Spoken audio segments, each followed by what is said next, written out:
Iris and I loved taking Joan shopping because she had so much fun. One of the only pleasures she ever allowed herself, as she always was working or helping other people. Joan loved to laugh. Her smile would light up a room. Joan mostly enjoyed eating garlic. She would mash raw garlic up and put it into a jar with salt and water, and she called it chesnok, I believe. Is that right? Is that right for Ukrainian? No? Yeah? Chesnok? Okay. She put it on everything, like turkey, steak, salad, you name it, it's on it. Joan ran the hotel behind you for 7 days a week, even in her 90s. Joan always did things her way. If she had a theme song, it would have been Frank Sinatra's song, My Way. Joan's way was most always the right way, though.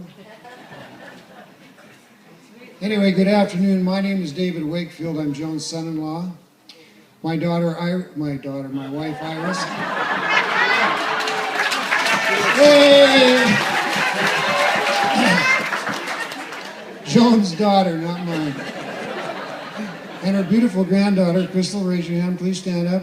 Okay. We'd like to welcome you to the celebration of life of a truly exceptional person, Joan Kereliuk. She was a friend to many. Joan was not typical. She was unusually good, rare and very special. But Joan was very strong-minded. Most of all, Joan was very kind. I think all of us that know her know that. We've had personal experience with that.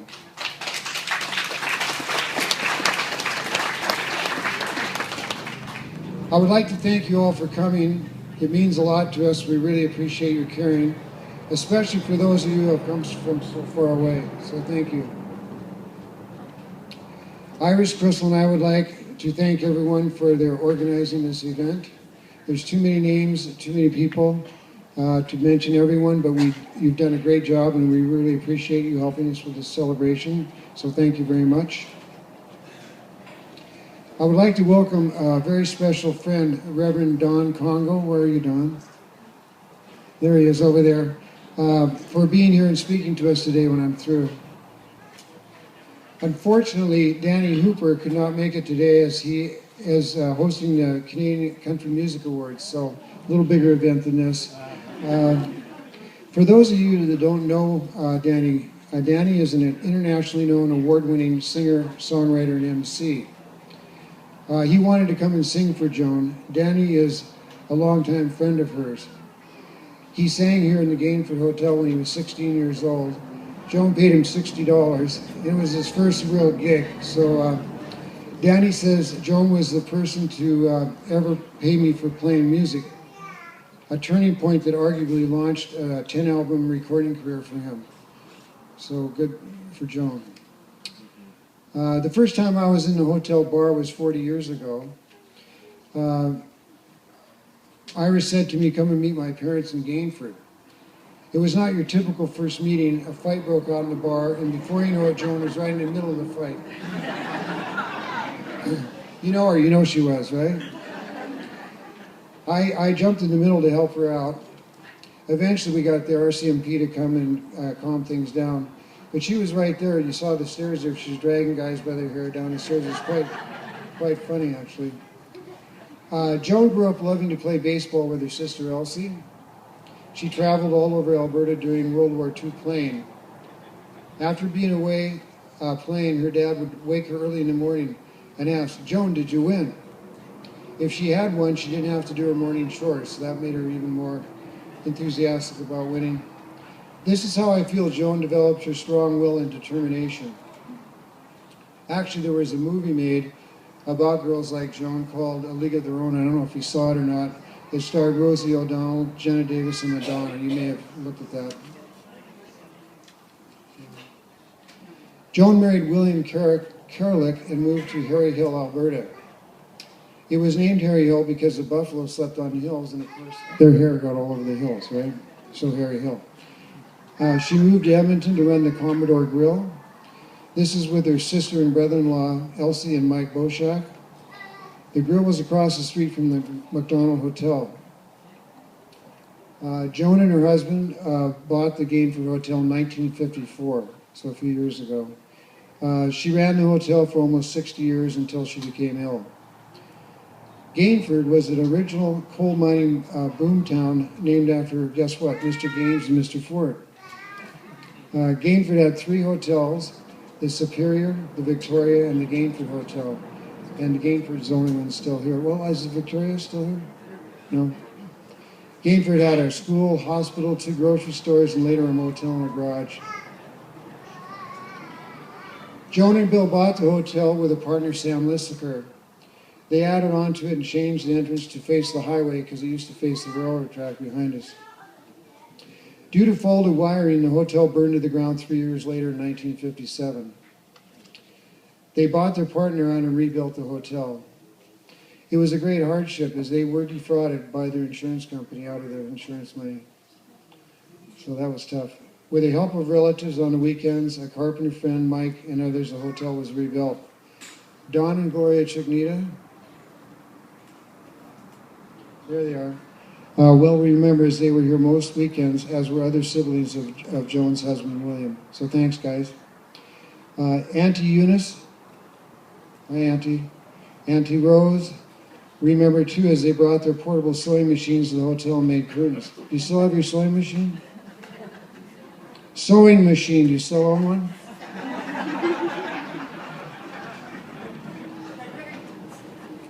What's that? Oh, okay. They're still up in the hotel too. Yeah, those curtains are still in the hotel. So don't anybody steal them. Look, Auntie Kay. There's Auntie Kay. She's 97 years young, guys.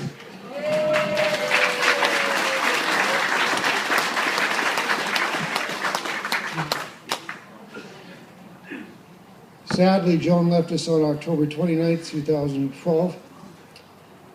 She passed peacefully.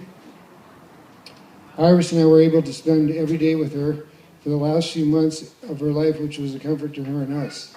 It was a hardship as she could not speak due to having strokes, but she could see and hear us. Joan is survived by her daughter Iris, her granddaughter Crystal, her sister Ollie couldn't be here, I guess, today. Sisters-in-law Eunice, Kay, Sophie, and many nieces and nephews. Her son Clifford Kereliuk predeceased her in August of 2011. By her grandsons David, Jeff, and Alan, and by her great-granddaughter Christina, who's older than the granddaughter. I go figure, I don't know. She is also survived by her best friend, and I wanted to come and give her a hug, but I'll let Iris do that. Elsie Thorburn, can you raise your hand, please?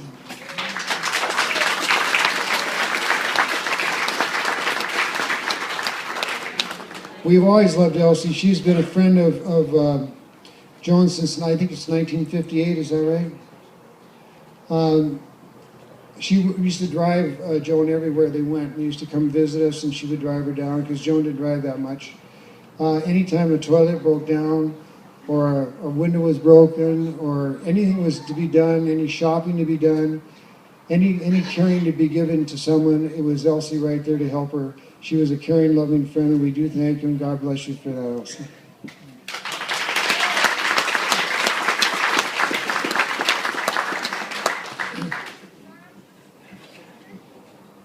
Joan was not only helpful to us, but for anyone who came in contact with her. Is there anyone here that wasn't helped by Joan? They can raise their hand.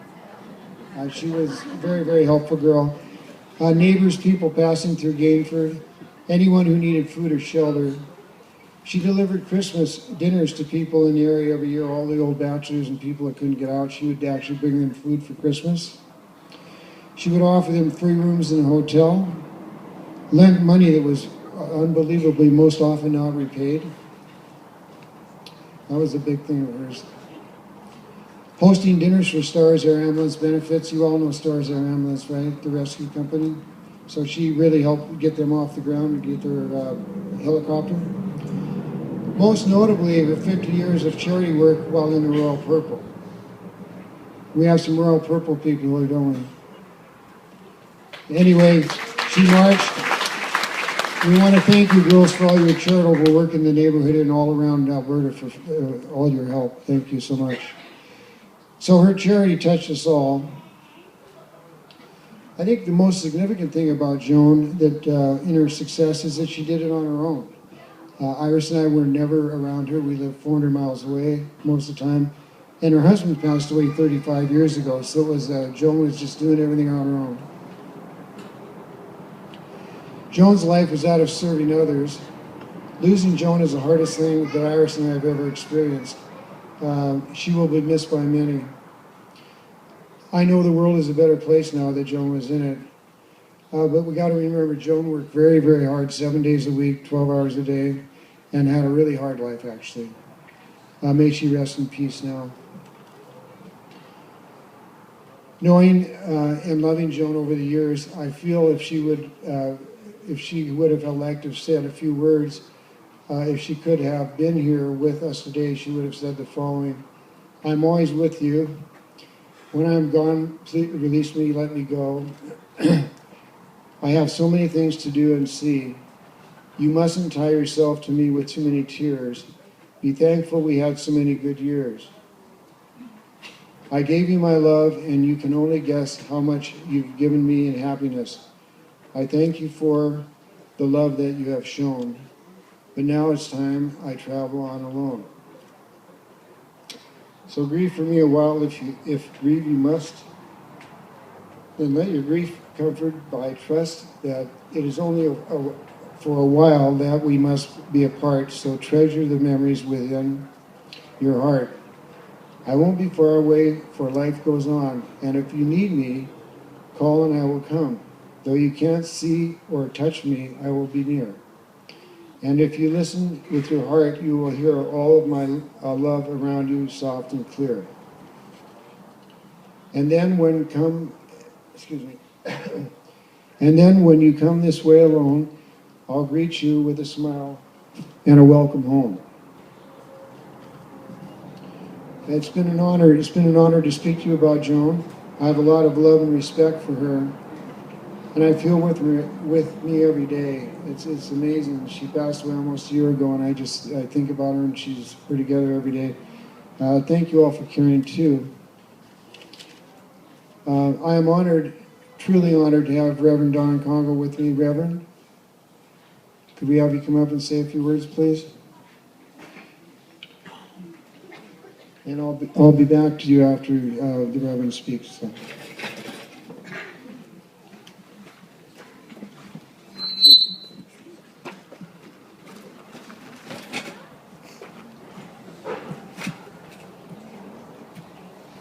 Well, it wasn't as a pastor that I got to know Joan.